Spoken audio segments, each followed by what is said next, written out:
যুক্তরাষ্ট্রের ফ্লোরিডায় বাংলাদেশি এক নারী দোকান কর্মীকে হাতুড়ি দিয়ে করা হয়েছে। স্থানীয় সময় বৃহস্পতিবার সকাল 7:30টার দিকে ফ্লোরিডা স্টেটের ফোর্ট মায়ার সিটিতে এই ঘটনা ঘটে।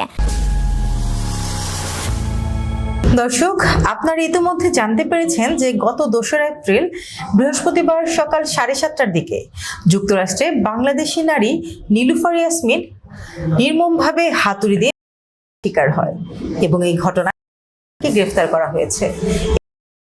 কি কারণে ঘটেছিল এবং কেন ঘটেছিল সেটি আমরা জানবো সোহেল মাহমুদ থেকে, এবং আপনাদের সাথে রয়েছে আমি স্নিগ্ধা আখি। জি সোহেল মাহমুদ। ধন্যবাদ আখি আপনাকে, ধন্যবাদ নতুন সময় সকল দর্শককে যারা এই অনুষ্ঠান দেখছেন। আমরা মূলত এই অনুষ্ঠানটি দেশের আলোচিত সংবাদের অনুসন্ধানমূলক আলোচনা জানাই। তো আজকে যে খবরটির অনুসন্ধান জানাবো সেটি একটি বিদেশি খবর হলেও যার সাথে এই ঘটনাটি ঘটেছে সে কিন্তু বাংলাদেশি। আর ঘটনাটি ঘটেছে যুক্তরাষ্ট্রের ফ্লোরিডার ফোর্ট মায়ার সিটির ডিএনডি কনভিনিয়েন্স স্টোরের সামনে। গত 2 এপ্রিল বৃহস্পতিবার সকাল 7:14 ডিএনডি কনভিনিয়েন্স হলের সামনে হাইতির এক নাগরিক রোলবার্ট জোয়াচিনের দ্বারা বাংলাদেশি প্রবাসী নারী নীলুফার ইয়াসমিন নৃশংসভাবে শিকার হয়। আচ্ছা, এই যে নীলুফার ইয়াসমিন যিনি বাংলাদেশি প্রবাসী, তিনি আসলে বাংলাদেশের কোথাকার মেয়ে এবং তার সাথে ওই দেশে কে ছিল বা তার ফ্যামিলিতে কে আছে? এই যে নীলুফার ইয়াসমিন, উনি কিন্তু একজন ডিভোর্সি মহিলা এবং তার 2 কন্যা সন্তান আছে। একজনের বয়স হচ্ছে 20 বছর এবং আরেকজনের বয়স হচ্ছে 16 বছর। ডিভোর্সের পর দীর্ঘদিন যাবৎ এই নীলুফার ইয়াসমিন তার 2 কন্যা সন্তানকে নিয়ে ফ্লোরিডায় বসবাস করতেন। এবং এই যে নীলুফার ইয়াসমিন, তার বয়স 48 বছর। তার বাড়ি হচ্ছে বাংলাদেশের লক্ষ্মীপুর জেলার চন্দ্রগঞ্জ উপজেলার 18 নং কুশাখালী ইউনিয়নে। ঘটনাটির সূত্রপাত ঘটে অবশ্য গত 31 মার্চ মঙ্গলবার সকাল 10টায়। এই যে হাইতির যে নাগরিক রোলবার্ট জোয়াচিন, সে ফ্লোরিডায় বসবাসরত একজন ছিন্নমূল গৃহহীন এবং বিকারগ্রস্ত লোক। সে সেদিন ওখানে আসে এটিএম থেকে তার ক্রেডিট কার্ড দিয়ে টাকা তোলার জন্য। যখন সে এটিএম বুথে যায় এবং ক্রেডিট কার্ডে টাকা তোলার জন্য চেষ্টা করে, তখন সে ব্যর্থ হয় এবং ব্যর্থ হওয়ার কারণে সেই ডিএনডি কনভিনিয়েন্স স্টোরের যে ম্যানেজার বাংলাদেশি প্রবাসী নারী নীলুফার ইয়াসমিনের শরণাপন্ন হয় এবং বলে যে তোমার এটিএম বুথ আমার টাকা কেটে নিয়েছে, আমাকে টাকা দাও।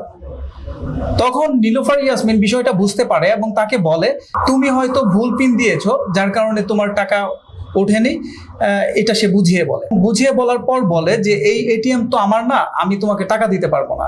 তো এই কথা বলার পর রোলবার্ট জোয়াচিন যথারীতি সে চলে যায় সেদিন। এরপর সে 2 দিন পরে অর্থাৎ 2 এপ্রিল খুব সকালবেলা তখন স্টোর খুলেনি, শাটার বন্ধ অবস্থায় স্টোরের ভিতর নীলুফার ইয়াসমিন ফজরের নামাজ পড়ছিল।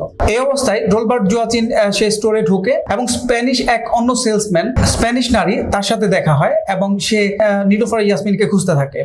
তখন সেই স্প্যানিশ সেলসম্যান সে যখন নীলুফার ইয়াসমিনের নামাজের কথা বলে, তখন সে বের হয়ে যায়। বের হয়ে গিয়ে স্টোরের সামনে পার্ক করা নীলুফার ইয়াসমিনের যে একটি প্রাইভেট কার থাকে কালো, সেই গাড়িতে সে হাতুড়ি এবং প্লাস দিয়ে আঘাত করতে থাকে। তখন নীলুফার ইয়াসমিন স্টোরের ভিতর থেকে এটা দেখতে পেয়ে সে দ্রুত বের হয়ে এসে তাকে উদ্দেশ্য করে জিজ্ঞেস করে কি করছো।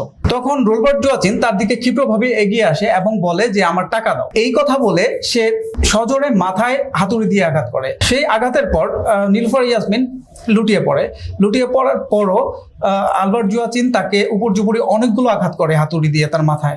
এবং যে সিসিটিভি ফুটেজটা ভাইরাল হয়েছে, সেই সিসিটিভি ফুটেজে আমরা দেখতে পাই যে কয়েক সেকেন্ডের মধ্যে সে কিন্তু উপর্যুপরি অনেকগুলো আঘাত করে এবং আঘাত করে সে কিন্তু পালিয়ে যায়। এই ঘটনার পর তৎক্ষণাৎ সেই ডিএনডি স্টোর থেকে ফোর্ট মায়ার্স পুলিশকে ফোন করা হয় এবং তাৎক্ষণিকভাবেই ফোর্ট মায়ার্স পুলিশ এবং ফায়ার ডিপার্টমেন্ট ও ইমার্জেন্সি মেডিকেল সার্ভিসেস ইএমএস এর সদস্যরা তাৎক্ষণিকভাবে চলে আসে।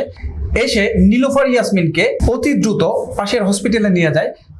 বিষয়টি এত দ্রুত ঘটেছিল যে আমরা সিসিটিভি ফুটেজ দেখে বুঝতে পারি যে ঘটনাটা ঘটে হচ্ছে 7:14 এবং হাসপাতালে নিয়ে যায় 7:24, অর্থাৎ 13 মিনিটের মধ্যে পুলিশ তাকে হসপিটালে নিয়ে যায়। তবুও কিন্তু নীলুফার ইয়াসমিনকে বাঁচানো সম্ভব হয়নি।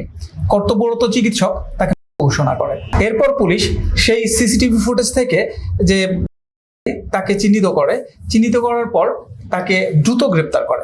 আচ্ছা, গ্রেফতারের পরবর্তীতে তাকে কোথায় রাখা হয়েছে বা এটা এখন কোন প্রক্রিয়ায় আছে? তাকে গ্রেফতারের পর আদালতে সোপর্দ করে এবং আদালত তাকে কারাগারে পাঠায়। জি ধন্যবাদ সোহেল মাহমুদ। ধন্যবাদ দর্শক, এতক্ষণ সময় আমাদের সাথে থাকার জন্য। আসলে আজকের যে ঘটনাটি আপনাদেরকে আমরা জানালাম সেটি কিন্তু আসলে খুব দুঃখজনক যে একজন ডিভোর্সি নারী যিনি ছিলেন আমাদের বাংলাদেশের প্রবাসী, তার কিন্তু 2টি সন্তান ছিল তার সাথে, তার সন্তানদের জন্য কিন্তু কেউ রইল না। আর এই যে অপ্রত্যাশিত, এটি আসলে কোনোভাবে এই ভরপাই কিন্তু করা সম্ভব না। এটার বিচার হলেও কিন্তু এই যে 2টি সন্তান তার মা হারালো এবং আমরা একজন বাংলাদেশি রেমিটেন্স যোদ্ধা হারালাম, এটা কিন্তু আসলে খুবই ক্ষতি আমরা মনে করি। তো আসলে আমরা সবসময় চেষ্টা করি আপনাদেরকে বিভিন্ন ধরনের তথ্য দিয়ে বিভিন্ন ধরনের অনুসন্ধানীমূলক সংবাদ নিয়ে আপনাদের সামনে হাজির হতে। তো আজকের মতো বিদায় নিচ্ছি, পরবর্তীতে আবারও হাজির হব অন্য একটি কোনো ঘটনা নিয়ে। ততক্ষণ পর্যন্ত ভালো থাকুন, আল্লাহ হাফেজ। আল্লাহ হাফেজ।